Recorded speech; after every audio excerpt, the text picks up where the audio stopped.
Hey Celeste, welcome back to part two of our video series. Thanks for joining us. Hi, Dylan. Good to be here, and thanks to Remnant team again. Hey, it's our pleasure to have you. So we're going to start off with a question that's a little bit different than what we were talking about in our previous videos or our previous video. Before you were talking about things hoteliers should be doing during this time, what they should be thinking about. This time we're actually wondering what hoteliers shouldn't be doing during COVID-19. That is a great question. We should always ask, ourselves that question, even on normal days, right? But Mm-hmm. right now, I think it's really obvious, how we've seen with the COVID-19, okay, that one person can actually infect another person, even from a different country. So I'll say working in silos, right? Because we are really as good as our weakest link, even in organizations, right? So it's time for everyone to really come together.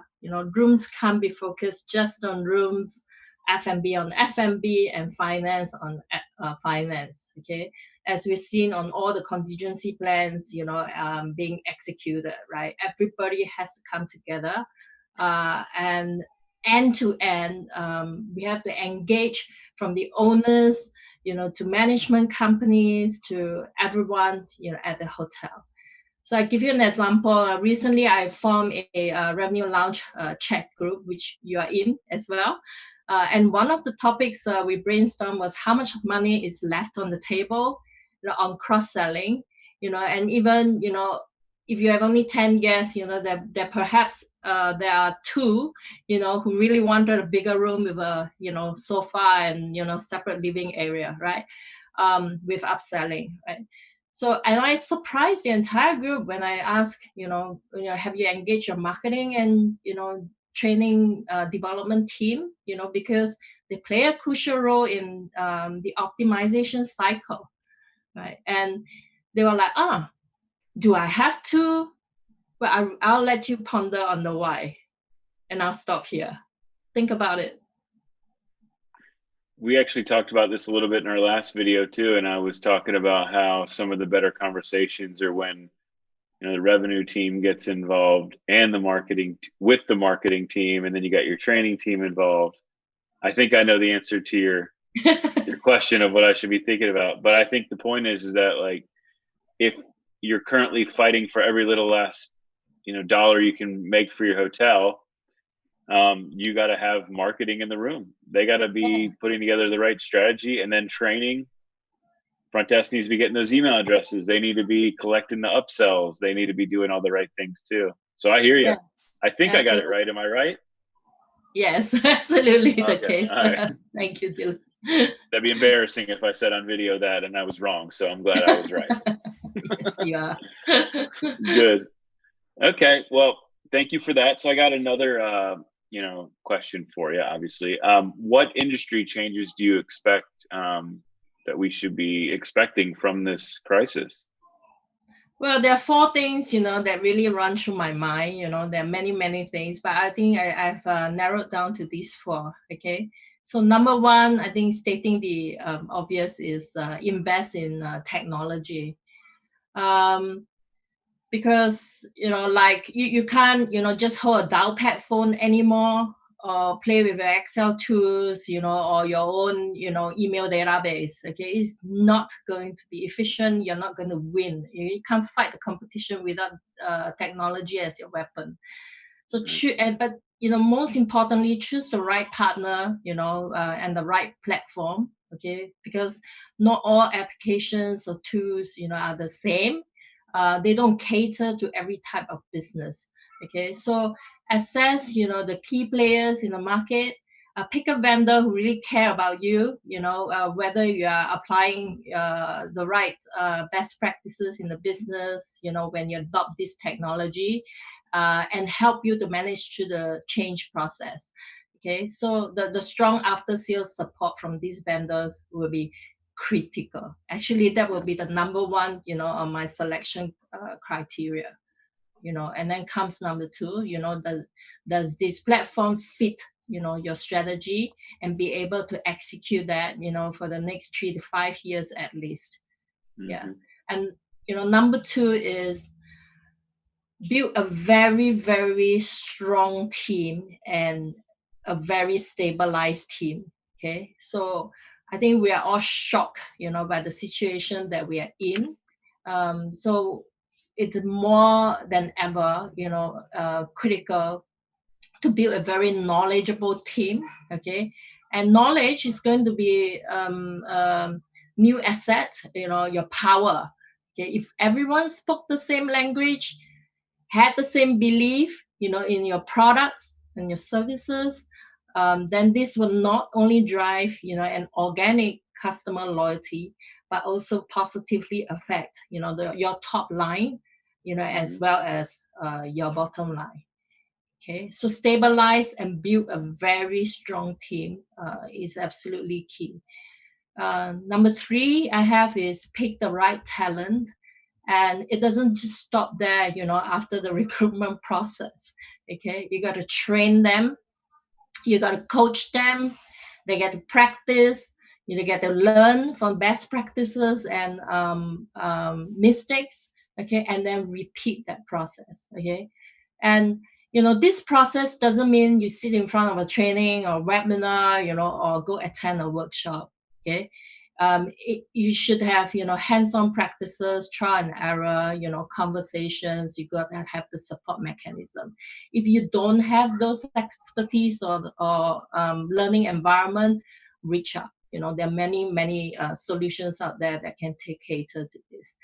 If these times teach us anything, it is about valuing our people, more than ever, right? Mm-hmm.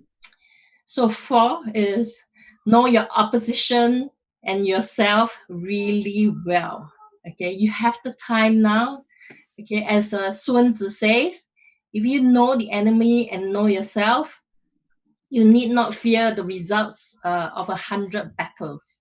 Okay, if you know yourself but not the enemy, for every victory gained, you will suffer a defeat. Okay, now if you know neither the enemy or yourself, like in the past when you're too busy with your day to day, you will succumb in every battle. And actually when that happens, you just fight on price. The cheapest win. And you should never put yourself in that position again. Okay, Right. so these are the 4 things. Invest in technology, stabilize and build a very, very strong team with knowledge. Okay, pick the right talent and has to have the supporting elements.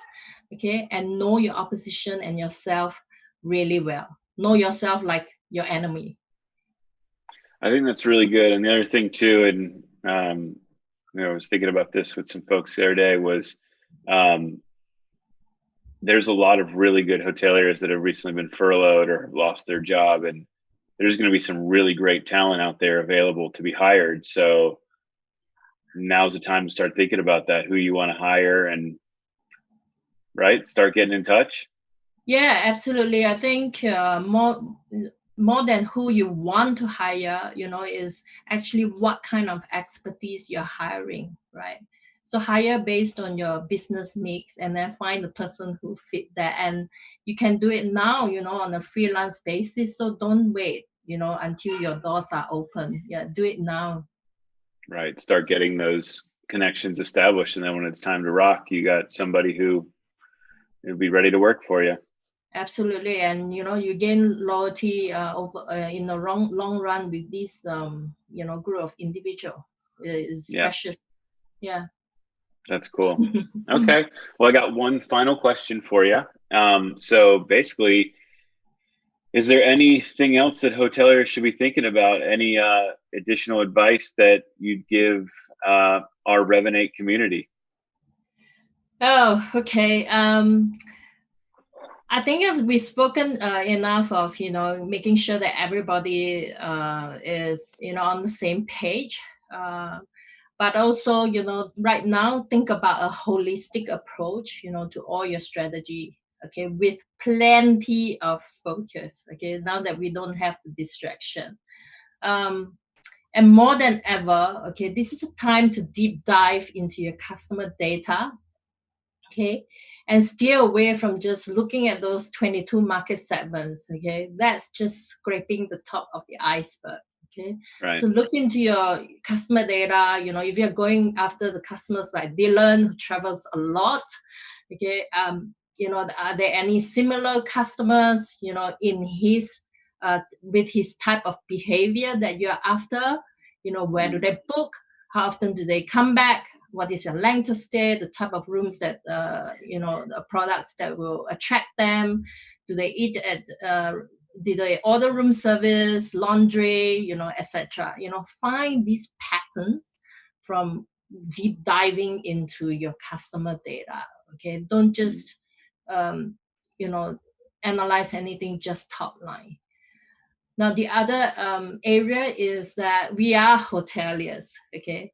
And we are in the people business, you know, so serve with our heart, okay? And don't forget to invest on your own development, right? In the past, you have big excuses, you don't have time. Well, you have it now. Invest in your own development because it's your own asset, okay? You own it here. And on a personal basis, I encourage everyone, okay, to know the person in your household, okay, whether it's a little kiddo that you have, you know, your partner, you know, and you know, get a chance, you know, to learn about this person, because this is the only time that you have, you know, at home, and you never get a chance until you retire. Okay, and hopefully this situation does not repeat itself. You know, so yeah, bond, you know, bond with your family. That's really nice.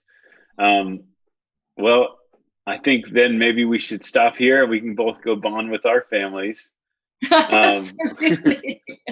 Before they come into the picture. That's right. Before anybody barges in here and gets us back doing that stuff. So anyway, thank you so much, Celeste, for your time. I'm sure everybody will enjoy your videos and your advice. And I look forward to speaking with you really soon. Thank you, Dylan. Stay safe, everyone. Thanks, Celeste. Bye-bye. Thanks, Dylan. Bye.